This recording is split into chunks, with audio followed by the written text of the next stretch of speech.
Hi friends, அனைவருக்கும் வணக்கம். Welcome to my channel. எல்லாரும் எப்படி இருக்கீங்க ஃப்ரெண்ட்ஸ்? நல்லா இருக்கீங்களா? இந்த வீடியோவில் ரொம்ப ஈஸியா ஒரு 1/2 லிட்டர் பாலை வச்சு நம்ம கேக் எப்படி செய்யறதுன்னு சொல்லி பார்க்கலாம். குழந்தைங்க கேக் கேட்டாங்கன்னா இதை நீங்கள் பட்டுன்னு செஞ்சு கொடுத்துடலாம். ரொம்ப ஈஸியாகவும் டக்குன்னு செஞ்சிடலாம். ஹெல்தியான ஒரு ஸ்வீட் ரெசிபி. நம்மளோட இந்த சேனல் நீங்கள் இப்போ தான் ஃபஸ்ட் டைம் பார்க்குறீங்கன்னா நம்ம சேனல் பிடிச்சிருந்தா மறக்காமல் ப்ளீஸ் ஃப்ரெண்ட் சப்ஸ்கிரைப் பண்ணிக்கோங்க. அதோட பக்கத்தில் இருக்க பெல் பட்டனையும் ப்ரெஸ் பண்ணிக்கோங்க.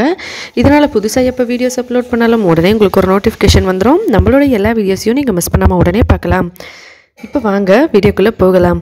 நம்ம சேனலில் எல்லாமே புதுசாக வீடியோஸ்லாம் வரும். நீங்கள் ட்ரை பண்ணி பாருங்க. ஒரு சின்ன கிண்ணம் எடுத்துக்கலாம். அதில் ஒரு பாதி அளவுக்கு எலுமிச்சை பழத்தை இந்த மாதிரி புழிஞ்சிக்கலாம்.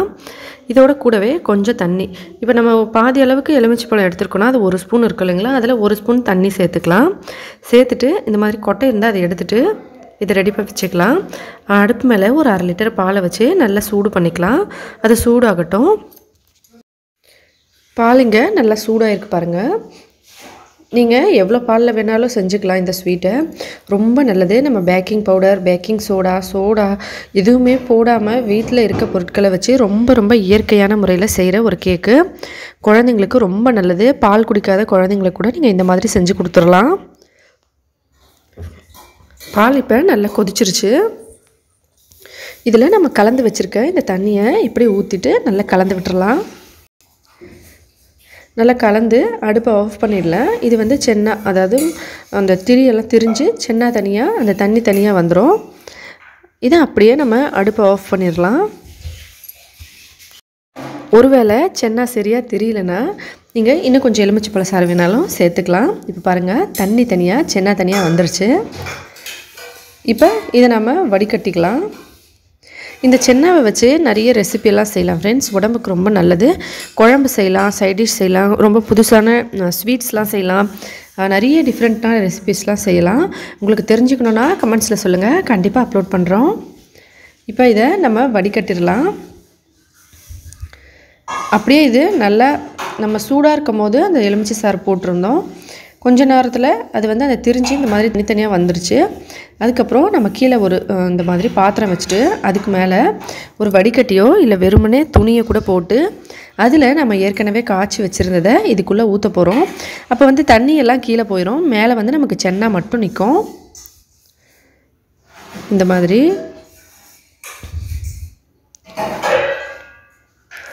பாருங்கள். இப்படி ஊற்றிட்டு அதுக்கப்புறமா நம்ம இதை வந்து தண்ணி ஊற்றி ஒரு 2-3 தடவை கழுவிக்க போகிறோம். எதனாலன்னு பார்த்தோம்னா, இது வந்து நம்ம தண்ணி ஊற்றி இப்போ நம்ம எலுமிச்சை பழம் சேர்த்துருக்கோம். தண்ணியை ஊற்றி கழுவினாலும் இது வந்து அந்த சென்னா வந்து கீழே போகாது, நமக்கு தண்ணி மட்டும்தான் போகும். அதனால் நீங்கள் இதுக்கு மேலே தண்ணியை ஊற்றி கரண்டியில் இந்த மாதிரி 2-3 தடவை கலக்கி விட்டிங்கன்னா அதில் வந்து அந்த புளிப்பு தன்மையெல்லாம் வெளியே போயிடும். அதுக்கப்புறம் நம்ம பயன்படுத்திக்கலாம். ஒருவேளை குழம்பு செய்கிறதுக்காக நம்ம செய்கிறோம் அப்படின்னும் போது நம்ம இந்த ப்ராசஸை ஸ்கிப் பண்ணிக்கலாம். எதனாலன்னா நம்ம தண்ணி ஊற்றி கழுவாமல் கூட அப்படியே செய்யலாம். குழம்புல வந்து நம்ம புளிப்பு தன்மை எப்படியும் சேர்ப்போம், அதனால் அப்படியே செஞ்சுக்கலாம். இப்போ வந்து நம்ம ஸ்வீட் ஐட்டம் செய்ய போகிறதுனால இதை வந்து லைட்டாக தண்ணியை ஊற்றி அலசிட்டு அதுக்கப்புறமா நம்ம 2-3 தடவை இந்த மாதிரி தண்ணி ஊற்றி அலசி ஸ்பூனை வச்சு கலந்துட்டு அந்த புளிப்பு தன்மையெல்லாம் போன அப்புறமா நம்ம இதில் ஸ்வீட் செஞ்சுக்கலாம். ரசகுல்லா செய்கிறதுக்கும் இந்த மாதிரி தான் ப்ராசஸில் பண்ணுவாங்க. அதுக்கப்புறம் இன்னொரு ஸ்வீட் கூட இருக்குது, சென்னா கஜா அப்படின்னு சொல்லி ஒரு ஸ்வீட்டு. அதுவும் இந்த மாதிரி தான் சென்னாவை வச்சு செய்வாங்க. சென்னாவை வச்சு நிறைய ஸ்வீட்லாம் செய்வாங்க. ஒடிஷாலே ரொம்ப ஃபேமஸானது இந்த மாதிரி ரசகுல்லா, சென்னா பொடோ, இது பேர் வந்து சென்னா பொடோ. அதுக்கப்புறம் சென்னா கஜா, இந்த மாதிரி எல்லாமே வந்து பால் ஐட்டம் தான் இருக்கும். இது எல்லாமே வந்து ஒடிஷாவோட ஃபேமஸ் ஸ்வீட் ரெசிபீஸ். ரசகுல்லாவே ஸ்பெஷலாக ஒடிஷாவோட ஃபேமஸ் ரெசிபி தான். அந்த மாதிரி இதுவும் நிறைய ஒரு 4-5 ஸ்வீட் ரெசிபியும் இருக்குது. இதுதான் நம்ம செய்ய போகிறது சென்னா பொடா. உங்களுக்கு வேறு ஏதாவது ஸ்வீட் தெரிஞ்சுக்கணுன்னா கமெண்ட்ஸில் சொல்லுங்கள். இப்போ இந்த தண்ணி ஊற்றி கழுவி இதை புழிஞ்சிக்கலாம். இந்த மாதிரி புழிஞ்சிட்டு எடுத்துக்கலாம். இப்போ நம்ம ரெடி பண்ணி வச்சுருந்த இந்த சென்னாவை ஒரு பாத்திரத்தில் இப்படி கொட்டிக்கலாம். அதோடு கூடவே நம்ம வந்து முந்திரி, திராட்சை இதை சேர்த்துக்கலாம். உங்களுக்கு தேவைப்பட்டால் நீங்கள் இதை நெய்யில் வறுத்துட்டு கூட சேர்த்துக்கலாம், இல்லைனா அப்படியே கூட சேர்க்கலாம். நம்ம அதோட கூடவே கொஞ்சம் வெல்லம், நீங்கள் வந்து வெல்லம் வந்து பொடியான வெல்லம் வச்சுருந்தீங்கன்னா அதை இடிச்சிட்டு கூட சேர்த்துக்கலாம், இல்லை பனங்கற்கண்டு வச்சுருந்தாலும் சேர்த்துக்கலாம், இல்லை சர்க்கரை வேணாலும் சேர்த்துக்கலாம். நம்ம வந்து சர்க்கரையை வச்சு ஏற்கனவே இதை எப்படி செய்கிறதுன்னு சொல்லி ஒரு வீடியோ பண்ணியிருக்கோம். நீங்கள் பார்க்கலன்னா செக் பண்ணி பாருங்கள் ஃப்ரெண்ட்ஸ். இப்போ இது எல்லாத்தையும் ஒன்றா சேர்த்து நல்லா பிசைஞ்சுக்கணும். இந்த மாதிரி இப்படி நல்லா பிசைஞ்சுக்கணும். தேவைப்பட்டால் இதில் நம்ம ஏற்கனவே அந்த தண்ணியை வந்து எடுத்து வச்சுக்கலாம். அந்த தண்ணியை வந்து நம்ம இதில் கொஞ்சமாக சேர்த்துக்கலாம். அந்த தண்ணியை வந்து வேஸ்ட் பண்ணாமல் நம்ம சப்பாத்தி செய்யும்போது அதில் போட்டு பிசைஞ்சும் செஞ்சுக்கலாம். ஏன்னா அது ரொம்ப நல்லது உடம்புக்கு. இதோட கூடவே ஒரு 3 ஸ்பூன் அளவுக்கு ரவை. இது எவ்வளோ குட்டி ஸ்பூன் பாருங்கள். இது ரொம்ப சின்ன ஸ்பூன். பெரிய ஸ்பூன் அப்படின்னு பார்த்தீங்கன்னா அதில் 1 ஸ்பூன் அளவுக்கு தான் வரும். இதை வந்து ஒரே ஒரு 3 ஸ்பூன் அளவுக்கு குட்டி குட்டியான ஸ்பூனில் நான் சேர்த்துருக்கேன் ரவை. ரவை வந்து முழுக்க முழுக்க ஆப்ஷனல் மட்டும்தான். மற்றபடி நீங்கள் வேணான்னா சேர்த்துக்க தேவையில்லை. அதோட கூடவே கொஞ்சமாக தண்ணி ஊற்றி இதை நல்லா பிசைஞ்சிக்கலாம். நம்ம வந்து இந்த சென்னாவோட தண்ணி இருக்கு இல்லைங்களா, அதையே சேர்த்து இந்த மாதிரி நல்லா பிசைஞ்சிக்கலாம். ரவை வந்து முழுக்க முழுக்க ஆப்ஷனல் மட்டும்தான் ஃப்ரெண்ட்ஸ். நீங்கள் வேண்டான்னா கண்டிப்பாக சேர்க்க தேவையே இல்லை. கடையில் வந்து இதை விற்கிறவங்க இந்த மாதிரி ரவை சேர்த்து விற்பாங்க. நம்ம வந்து வீட்டில் செய்யும்போது ரவை சேர்க்கணும்னு அவசியம் இல்லை. நீங்கள் தேவைப்பட்டால் சேர்த்துக்கலாம், இல்லைனா அப்படியே கூட செஞ்சுக்கலாம். இப்போ கொஞ்சம் எண்ணெய் தடவிட்டு ஒரு பாத்திரத்தில் இந்த நம்ம ரெடி பண்ணி வச்சுருக்க இந்த சென்னா மிக்ஸிங்கை இதுக்குள்ளே போட்டுக்கலாம். எண்ணெய் தடவினா தான் இது ஈஸியாக எடுக்க முடியும் இல்லைங்களா, அதனால நம்ம எண்ணெய் தடவிருக்கோம்.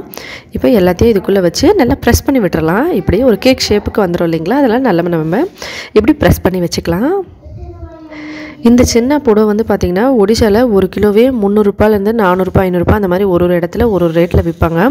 உடம்புக்கு ரொம்ப ரொம்ப நல்லது ஃப்ரெண்ட்ஸ். ரொம்பவே டேஸ்டியாக இருக்கும். ரொம்ப ஃபேமஸான ஒரு ஸ்வீட்டு, ட்ரெடிஷ்னலான ஒரு ஸ்வீட் இது.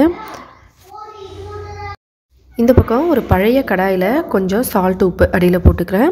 இது வந்து நம்ம ஏற்கனவே பேக்கிங் பண்ணுறதுக்கு பயன்படுத்தின சால்ட் உப்பு. நீங்கள் சால்ட் உப்பு வேணான்னா சிறு மணல் கூட சேர்த்துக்கலாம். சேர்த்துட்டு இந்த ஸ்டாண்டை இந்த மாதிரி வச்சுட்டு அதுக்கு மேலே நம்ம வச்சுக்கலாம். ரெடி பண்ணி வச்சுருந்தது சென்னாவை நீங்கள் அப்படியே கூட உப்பு மேலேயே கூட இதை வச்சுக்கலாம். ஸ்டாண்டு இல்லைன்னா நீங்கள் அந்த மேலேயே உப்பு மேலேயே கூட வச்சுக்கலாம். உப்பு சும்மா ஒரு மெலிசான லேயராக கொஞ்சமாக தான் போட்டிருக்கோம். அதுக்கப்புறம் இந்த மாதிரி முந்திரி பருப்புக்கு சும்மா இப்படி கொஞ்சம் டெக்கரேஷன் பண்ணுற மாதிரி வச்சுட்டு ஒரு சின்ன தட்டு மேலே போட்டு மூடி இந்த மாதிரி போட்டு மூடி வேக வைக்கலாம். கொஞ்சம் நேரம் லாஸ்ட்டு சிம்மில் போட்டு நீங்கள் வேக வைக்கணும். ஒரு 20 நிமிஷம் அந்த மாதிரி கழித்து நம்ம இதை எடுத்து பார்க்கலாம். பாருங்கள் ஃப்ரெண்ட்ஸ், எவ்வளோ சூப்பராக வெந்திருக்குன்னு. இதுக்கு பேரே வந்து பொடோபிட்டா அப்படின்னு சொல்லுவாங்க, சென்னா பொடோபிட்டா. அப்போ வந்து கீழே வந்து நல்லா பொடோ அப்படின்னா தீஞ்சது அப்படின்னு சொல்லுவாங்க. கீழே வந்து கொஞ்சம் நல்லா தீஞ்ச மாதிரி கொஞ்சம் ப்ரௌன் கலராக அப்படியே பிளாக் லைட்டாக ஆகிற மாதிரி இருக்கணும்.